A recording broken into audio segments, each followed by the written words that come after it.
Are the voice and screen clear? All okay? Yes, fine. Fine. कुठपर्यंत समजले जरा मला सांगा बाळांनो, कुठपर्यंत समजले? आरमॅक्स अपॉन आर्मिन. इथं ही पहिली स्टेप झाली आहे तुमची लिहून. कुठं स्क्रीन पॉज झाली होती चेक करा जरा. हे झालं लिहून a1 plus a2 upon a1 minus a2. Second step इथं का इथंपर्यंत लिहून झालंय.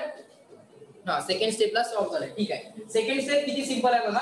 सगळ्यांनी लक्ष द्या. एका मिनिटात परत एकदा एक्सप्लेन करतो, लगेच लक्षात घ्या. Everyone just observe. Sometimes we are not given a2, we are not given a1. a1 पण देत नाही, a2 पण देत नाही. In that case, what we have to do is we have to divide numerator and denominator by a2. Numerator आणि denominator ला a2 ने divide करा. So a1 upon a2 plus 1, a1 upon a2 minus 1. So we are given a1 upon a2. The value a1 upon a2 is called as amplitude ratio. The value a1 upon a2 is called as amplitude ratio. Fine. Sometimes we are not given amplitude ratio. Second variation. Sometimes we are not given amplitude ratio, but we are given intensity ratio I1 upon I2. We are given intensity ratio I1 upon I2. In that case, somehow we have to find A1 upon A2. आपल्याला काहीतरी करून A1 upon A2 पर्यंत पोहोचायचं आहे. मग आपण काय करायचं? I1 upon I2 as it is less. First of all, write down I1 upon I2 as it is. तो यांनी दिलेला असतो. But intensity is proportional to amplitude square. Intensity is proportional to amplitude square. So I1 upon I2 is equal to, instead of I1, write the proportional quantity A1 square. For I2, write the proportional quantity A2 square. So I1 ला A1 square proportional, I2 ला A2 square proportional.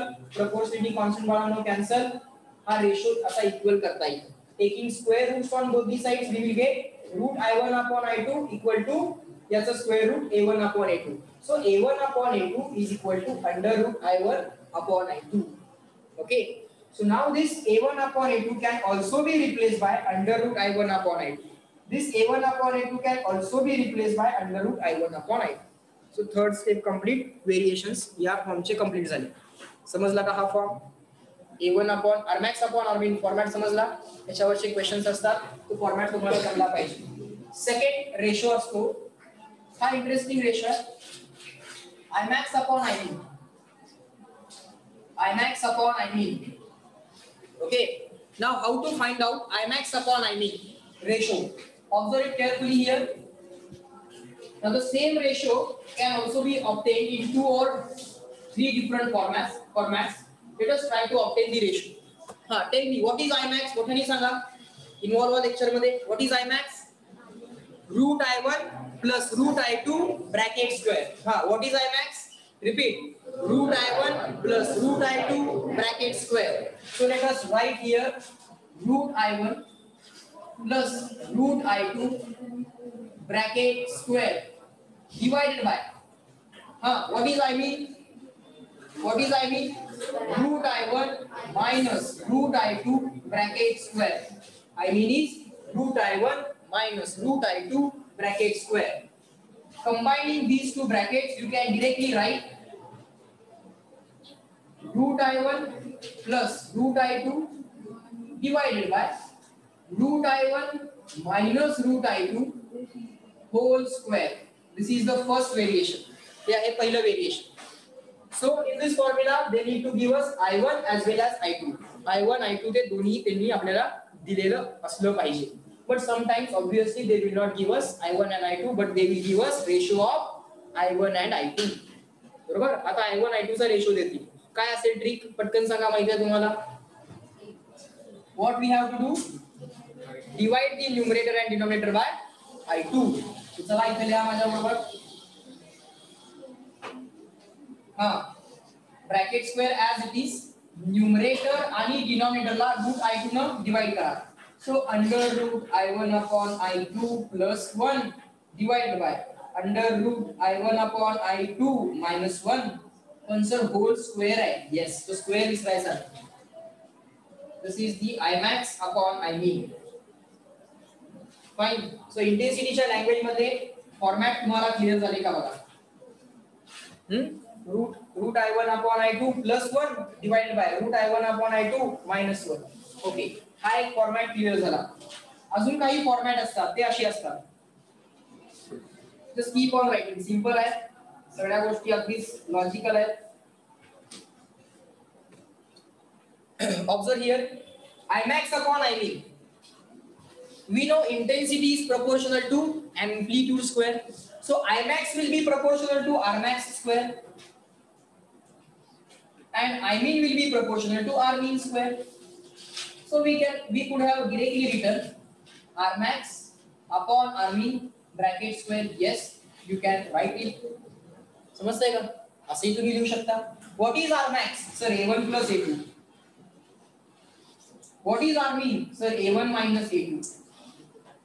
पण त्याचा काय करायचं बाळांनो? Square करायचं. त्याचा काय करायचंय? स्क्वेअर. परत काय करता येईल? बाकीचे format A1 upon A2 plus 1 divided by A1 upon A2 minus 1 bracket complete square. Format complete, सगळे फॉर्म संपले. कळायला लागले का? आता एका मिनिटात एक फॉर्मॅट व्हायला लागलाय. पहिला फॉर्मॅट शिकवताना 5 मिनिटं घेतली असते, पण नंतर एक फॉर्मॅट एका मिनिटात होतोय. समजला का? चेक करा. Try to understand it. समजून घ्या. नाही समजला तर बाळांनो विचारा, मी तुम्हाला सांगेन. जमलंय का? अडचण आहे का? करता येईल का? आता काय पण द्या म्हणा त्यांना. A1 upon A2 द्या, I1 upon I2 द्या, नुसता A1 द्या, नुसता A2 द्या, नुसता I1 द्या, नुसता I2 द्या, पण द्या, काहीतरी द्या, नाहीतर आम्ही काय आन्सर काढणार नाही. Yes, good, clear and written. Next. So आता इंटेन्सिटीचे तर क्वेश्चन्स आम्हाला सगळे सुटायला चालू होतील, एम्प्लिट्यूडचे सुटायला चालू होतील, रेशोचा विचार समजलेला आहे, काही अडचण राहिलेली नाहीये. ओके, बर, लिहा होमवर्क. Solved example 32, 33, 34, 35. उद्या करायचंय, आज करायचं नाही.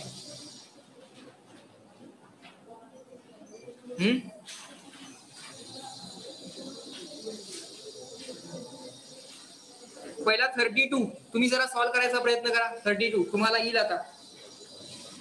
तुमचं तुम्हाला येईल, माझी गरज नाहीये. पटकन सांगायचंय मला फेज डिफरन्स काय आहे.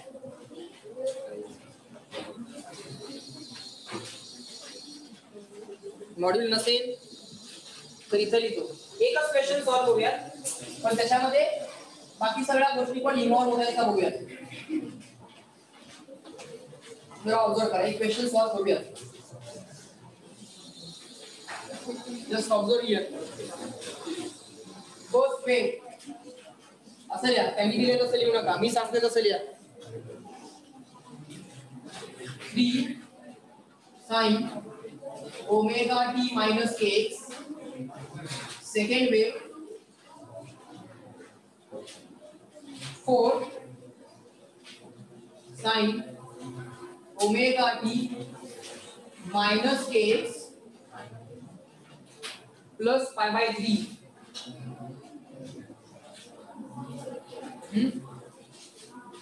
आता फक्त ऑब्झर्व करा, पहिल्या वेव्हची फेज सगळ्या व्हॅल्यू इथं कॅल्क्युलेट करून दाखवतो तुम्हाला. सगळ्या values A1 upon A2, A1 minus A2, A1 plus A2, ratio, Imax upon Imin, ते सगळं कॅल्क्युलेट करूया. ऑब्झर्व करा, नीट लक्ष द्या. पहिल्या वेव्हची फेज, सर प्लस साइनच्या आत जे दिले ते म्हणजे फेज, तो आन्सर काय असेल? Omega T minus KX. दुसऱ्या वेव्हची फेज काय असेल बघा, सर प्लस साइनच्या आत जे दिले ते म्हणजे phase. Just keep on writing. आज बघून घ्यायचं. What is the phase difference? Phi2 minus phi1, sir. This minus this. Omega t minus omega t cancel. Minus kx minus of minus kx cancel. This pi by 3 minus 0. So pi by 3. So phase difference is pi by 3. So phase difference कळाला. मला सांगा resultant amplitude किती असेल? पटकन calculate करून कोण सांगेल बघूया. Resultant amplitude. Calculate resultant amplitude.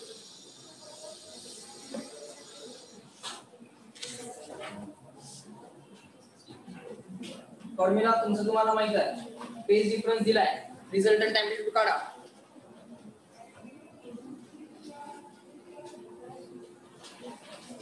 This value is in centimeter. This value is in centimeter. So obviously y will be in the centimeter and y2 will also be in centimeter.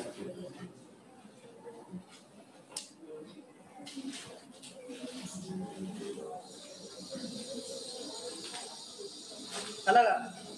किती आला? Under route 37. Route 37 किती असते सांगा तू?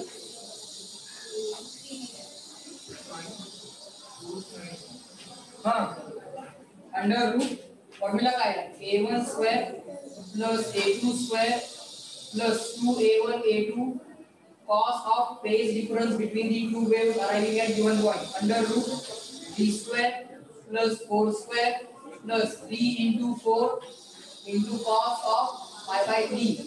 pi by 3 म्हणजे 60. pi म्हणजे 180 ना, 180 upon 3 म्हणजे 60 degree. cos 60 is 1/2. sin 30 पण 1/2 आहे आणि cos 60 पण 1/2 आहे. 3 square is 9, 4 square is 16 plus is 2. 3 into 4 is 12. Cos 60 is 1/2.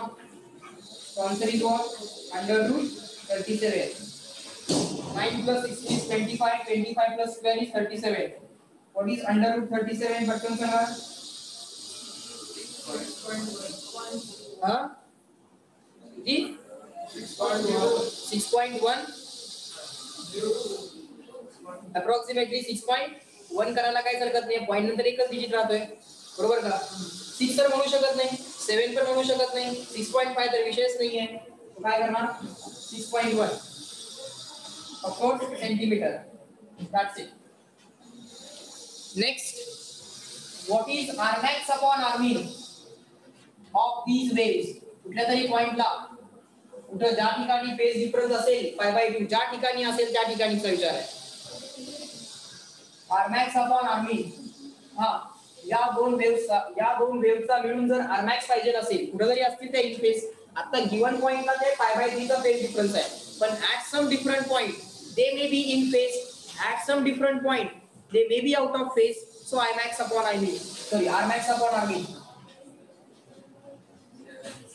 किती आला? 7. बरोबर आहे का? काय लिहिलं बघ? a1 plus a2 upon a1 minus a2. पण सर माहिती आहे a1 मोठा आहे की a2 मोठा आहे, a1 मोठा आहे माहित नाहीये, सो मॉड टाकायचा. Mod of a1 minus a2. What is a1? Sir a1 is equal to 3. What is a2? 4. a1 equal to 3, a2 4. So answer is 7. Answer is 7. What is Imax upon Imin? पहिल्यांदा सगळा question solve करतो आणि मग तुम्हाला विचारतो समजलंय नाही समजलंय कुठला आणलाय. Imax upon Imin. In the chat box reply me what is Imax upon Imin. Check करा बरोबर आहे का? 49च येते का? कन्फर्म आहे का? कन्फ्युजन नाही ना? जरा बघा. Online also reply me in the chat box. What is Imax upon Imin? Imax चा फॉर्म्युला काय शिकवलाय? Intensity proportional to amplitude square. तो वापरा ना आता गरजेनुसार वापरायचा. कुठला वापरायचा तो? You can write here Imax. Sorry, intensity proportional to amplitude square. Intensity proportional to amplitude square. So Rmax upon Rmin bracket square. Rmax upon Rmin bracket square. Rmax upon Rmin already काढलेला आहे. So 7 चा square. Answer येणार 49. That's it. समजले का questions? कळलं का? हा झाला fundamental type of question. Direct जेवढे आपण व्हेरिएशन्स बघितले त्याला डायरेक्ट अप्लाय करता येतो. आता या व्हेरिएशन पेक्षा क्वेश्चन बाहेर तर बेसिकली गेला नाही पाहिजे, आणि गेला तरी या फंडामेंटल लॉजिकला सॉल्व 100% व्हायलाच पाहिजे. कळतंय का? कारण सगळे व्हेरिएशन इथे कव्हर झालेले आहेत, कुठला व्हेरिएशन राहत नाही याच्यामध्ये. फाईन. आता इथे एक सॉल्ट एक्झाम्पल नंबर 35 आहे, ते तुम्ही ट्राय करायचं आहे. ओके, नंतर करायचं आहे, आज करायचं नाही. सो आता थोडासा नेक्स्ट पॉइंट बघूयात. Reflection and transmission of waves. Okay, the next point that we are going to learn is reflection and transmission of waves. Interference समजलं तुम्हाला सगळ्यांना?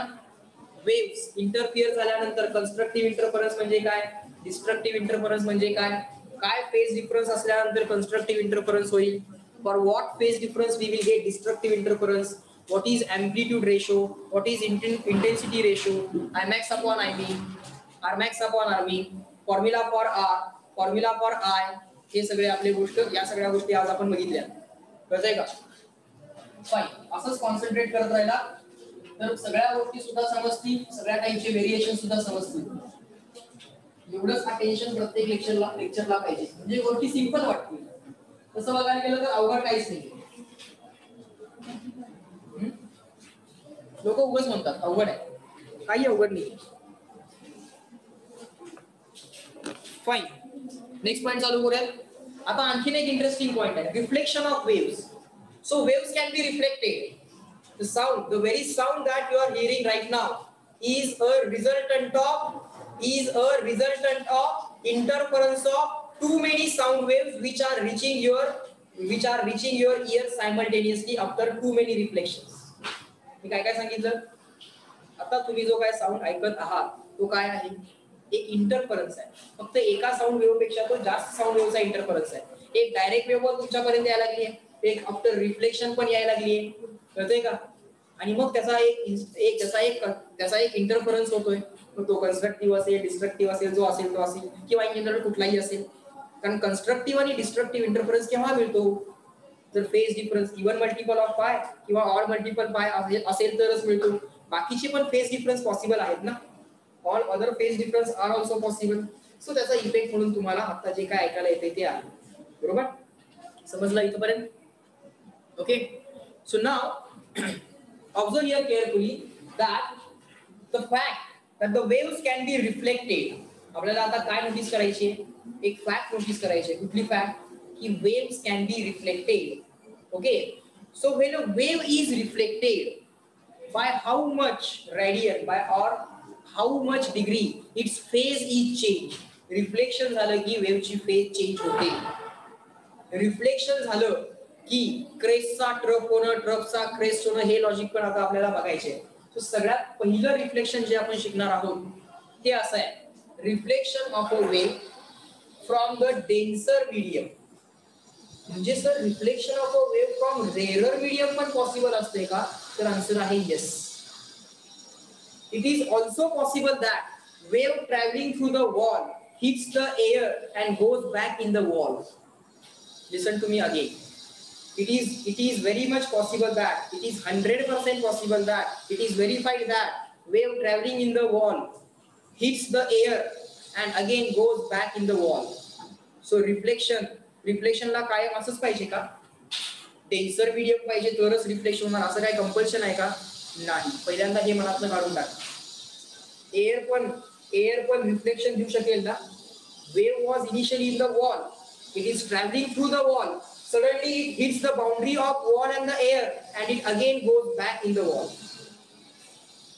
So reflection from rarer boundary, it is also possible. Reflection from denser boundary, it is also possible. So reflection चे जे आपल्या पहिल्या जे काही मनात असते की डेन्सर कडूनच रिफ्लेक्शन होतं वेव्हचं, हे पहिल्यांदा मनातनं काढून टाका. केलं? Everyone in the chat box reply me. I can read from here also. Just reply me. Is this clear to all of you that the rarer mediums or rarer media can also provide you the reflection of the wave?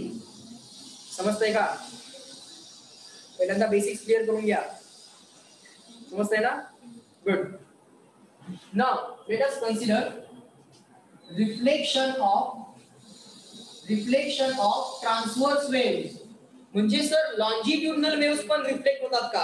Obvious आहे. Transverse waves reflect होतात तर longitudinal waves पण reflect होतात. In general all types of waves can be reflected, no problem. Fine. So observe here, reflection of transverse waves. Just keep on observing. Reflection of transverse waves. पहिला point असेल from denser medium. Reflection from denser medium. Okay. एक denser medium असेल, एक rigid medium घेतलं मी, त्याला एक string attach केली, या स्ट्रिंगला इथं टाय केलं. Okay, now I have a transverse wave, let's say a pulse, wave pulse. This wave pulse is traveling like this. Okay, it will hit the boundary between the rarer medium and denser medium. By comparison, this medium is rare and this medium is denser. आता rare आणि denser ठरवायचं कसं असते, काय logic आहे तुमच्याकडे? What is the logic with you to decide between rare and denser? हा, rare आणि डेन्सर, डेन्सिटी बघा. बरं, पहिलं लॉजिक आहे डेन्सिटी. मासच्या हिशोबाने जर रेअर आणि डेन्सर ठरवायचं असेल, listen to me carefully, if you want to take the point of comparison as a mass, then it is okay to compare the density. पण साऊंड साठी डेन्सर कुणाला म्हणायचं असतंय, लाईट साठी डेन्सर कुणाला म्हणायचं असतंय, याचं एक वेगळं लॉजिक आहे. Denser means that medium where the speed is less, and rare means that medium where the speed of wave is high. जिथं स्पीड ऑफ वेव्ह जास्त ते मीडियम रेअर म्हणायचं, आणि जिथं स्पीड ऑफ वेव्ह कमी ते मीडियम काय म्हणायचं, ते मीडियम काय म्हणायचं, denser. So it is the logic of or the point of comparison is speed of the wave. ज्या मीडियम मध्ये स्पीड ऑफ वेव्ह जास्त आहे ते मीडियम रेअर म्हणायचं, कळतंय का? आणि ज्याच्यामध्ये स्पीड ऑफ वेव्ह कमी आहे, लेस आहे, त्या मीडियमला डेन्सर म्हणायचं. सो डेन्सर आणि रेअर, हा, मोस्ट ऑफ दी केसेस मध्ये डेन्सिटीचं लॉजिक सॅटिस्फाय होणार आहे रेअर डेन्सर साठी, but the absolute logic, the perfect logic is based on the logic of velocity. कळतंय का? हा एक नवीन पॉइंट तुम्हाला सांगितला, डोक्यामध्ये नोट करून ठेवायचा. फाईन. सो आता हा जो काही क्रेस्ट आहे, हा क्रेस्ट ट्रॅव्हल होत होत पुढे जाणार आहे. At some instance of time this crest will reach here. Okay sir, at some instance of time the crest will reach here. This point, the boundary point, बाकीच्या कुठल्या पॉइंट विषयी मी काहीही बोलत नाहीये. This point is right now at rest. Now after some time the wave will be something like this. Wave आत पण जात असेल ना, ऑफ कोर्स वेव रिफ्लेक्ट पण होणार आहे. We will draw the reflected wave here. We will draw the reflected wave here. Try to observe carefully. Now, when the wave moves inside the medium like this, it means that this particle should come upward. हा particle समजा 1 centimetre ना upward यायला पाहिजे ना. Let's say this particle should come upward by 1 centimeter, but the medium is denser. Denser medium wave ला काय म्हणते, माझ्या mediumच्या particle move करायचं नाही. I will not allow the particle of denser medium to move upward or downward or anywhere. We will not move anywhere. Particle काय म्हणतं, sorry medium काय म्हणतं, incident wave ला medium काय म्हणतं, आमच्या particles ना हात लावायचा नाही. अपवर्ड मूव करायचं नाही, डाउनवर्ड मूव करायचं, काहीही करायचं नाही. It means that denser medium is going to oppose the incident wave. It means that denser medium is going to oppose the incident wave. Why denser medium is opposing the incident wave? Because it can be considered as a rigid medium, म्हणजे त्याचे particle motion करणार नाहीये. मग incident wave तर त्या पार्टिकलला वरती बोलवायला लागली. मग डेन्सर मीडियम काय करतो, एक रिफ्लेक्टेड वेव्ह पास करतं, आणि त्या रिफ्लेक्टेड वेव्हला काय सांगतं, इन्सिडेंट वेव्हला जाऊन अपोज कर म्हणून सांगतं. इन्सिडेंट वेव्हला जाऊन काय कर म्हणतं, अपोज कर. अपोज म्हणजे out of phase. So whenever there is reflection from denser medium, the reflected wave will be out of phase with the incident wave. Is this fact clear to all of you? समजायला लागलंय का? Denser medium, इथं समजा तुम्ही खेळा लावला. Suppose there is one nail and there is a string. तुम्ही एक पल्स दिली, पल्स खिळ्यापर्यंत जाईल, पण खिळावरती येत नाही बघा. ती पल्स रिफ्लेक्ट होऊन परत येते, एक रिफ्लेक्टेड पल्स परत येते. ती कुणी पाठवलेली असते, या डेन्सर मीडियमने पाठवलेली असते. का पाठवलेली असते? इन्सिडेंट वेव्हला अपोज करायसाठी, कारण खिळा हलवायचा नाहीये. That nail is not to be moved because the nail can be considered as point of a rigid medium. So whenever there is reflection from rigid boundary, there will be phase change of पाय.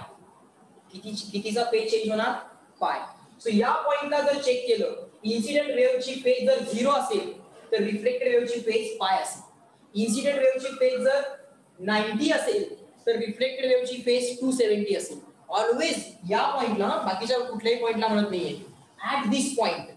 at this point incident wave and reflected waves will be always out of phase. They will always oppose each other and its result will be they will be always out of phase and therefore resultant oscillation amplitude will be 0. तो particle oscillate होणारच नाही.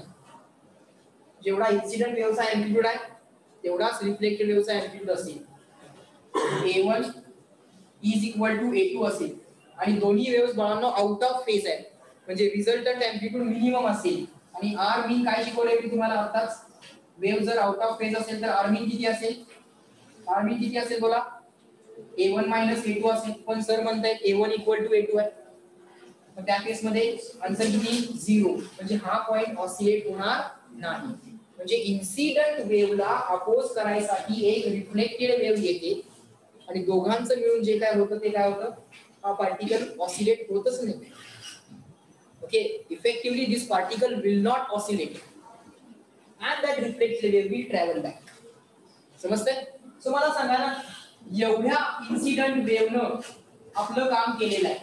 लिसन to me carefully. This much incident wave has traveled inside the medium. Corresponding to that incident wave, this much reflected wave will be given out.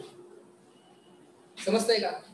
या incident wave साठी ही reflected wave बाहेर पडलेली असणार. कळते का गंमत? पुढं अजून थोडी ही पल्स पुढे गेली. आता पार्टिकलला ऑर्डर काय झाले? एवढं वरती या. आता corresponding to this much incident wave, to oppose that much incident wave, this much incident reflected wave will come out from the medium. एवढी वेव्ह रिफ्लेक्ट होईल. समजायला लागले का? इन्स्टंटेनियसली बघा, या पार्टिकलला इन्सिडेंट वेव्ह जेवढं वरती जा म्हणतीये, by the same amount the reflected wave is asking that particle to go down. So go up जेवढा मॅग्निट्यूड आहे तेवढाच गो डाऊन आहे. So effectively particle will not move as it is a particle of rigid boundary. So तुम्ही एक crest पाठवला, तुम्हाला बाहेर काय मिळेल? If you are making the incidence of crest on the rigid boundary, you will get reflected truck. आता घरी जाऊन करून बघा, मी क्रेस्ट पाठवा तुम्हाला ट्रक मिळतोय की नाही बघा. कळतंय का? Is this clear to all of you? काय काय सांगितलं मी? 2-3 गोष्टी सांगितल्या. The very first thing that you should never forget is whenever there is reflection from denser boundary, there will be phase change of pi. या पॉइंटला phase पायनं बदलते. म्हणजे या पॉइंटला इन्सिडेंट वेव्ह जर अप म्हणत असेल तर रिफ्लेक्टेड वेव्ह डाऊन म्हणते. म्हणजे या दोन वेव्ह काय होतील? या पॉइंटला आउट ऑफ फेज असतील. बाकीच्या कुठल्या पॉइंटला इन फेज वगैरे पण होऊ शकतील, पण या पॉइंटला, पॉइंट ऑफ रिजिड बाउंड्रीला किंवा बाउंड्रीला, त्या दोन वेव्ह कशा असतील? इन्सिडेंट वेव्ह आणि reflected wave out of phase असतील. Because it is reflection from rigid boundary. First thing. Second, reflection of crest काय असेल? ट्रफ असेल सर. क्रेस्टचं रिफ्लेक्शन काय मिळेल? ट्रफ. आणि ट्रफचं रिफ्लेक्शन काय मिळेल? मग ट्रफ पाठवला आपण तर काय मिळेल? क्रेस्ट. क्रेस्टचं रिफ्लेक्शन ट्रफ, ट्रफचं रिफ्लेक्शन क्रेस्ट. हा बेसिक पॉइंट क्लिअर झाला. आता याचे जे काय पुढचे आणखीन 3 व्हेरिएशन्स आहेत हे आपण नेक्स्ट लेक्चरला कव्हर करू. पण हे जे काय नेक्स्ट लेक्चरला व्हेरिएशन्स कव्हर होतील ते अगदी कमी टाइम मध्ये कव्हर होतील, कारण आता फंडामेंटली क्लिअर आहे. ओके, आता थोडंसं ऐका, लगेच लेक्चर झालेलं नाहीये, अजून वेळ आहे थोडासा. काय काय सांगतो ऐका, लेक्चर लीव करू नका. Everyone in the chat box also reply me. Up to this point, is that clear? Whatever we have discussed about reflection of transverse wave from the rigid boundary, is that clear to all of you? कारण हे सगळं interesting आहे. हे logically समजलं ना, याच्यावरचे questions काही अवघड करू शकत नाहीत ते आपल्याला. समजलंय? सो थॉट असा आहे आता, जर रिफ्लेक्शन फ्रॉम डेन्सर मीडियम होताना रिफ्लेक्टेड वेव्ह इन्सिडेंट वेव्हला अपोज करणार आहे. डेन्सर पासून रिफ्लेक्शन आहे ना, so reflected wave will oppose the incident wave. What if there is a rare medium? Rare medium असं म्हणणार आहे का? Do not move my particle. Rare medium चा particle free to move असणार आहे. कळतंय का? Rare medium चा particle free to move असणार आहे. So तिथं reflected wave आणि incident wave एकमेकांना अपोज करणार नाही. समजतंय का? हा थॉट पण लगेच क्लिअर व्हायला पाहिजे एका मिनिटात. समजतंय का? If there is a reflection from rare boundary then the reflected wave will not oppose incident wave. Oppose काहीही करणार नाही, but still you will get reflection. Still you will get reflection. कळतंय का? Okay, so in this lecture now we will stop at this point. Okay, so the remaining things we will see in the next lecture. Chalo, bye bye everyone. Let me end this lecture at this point.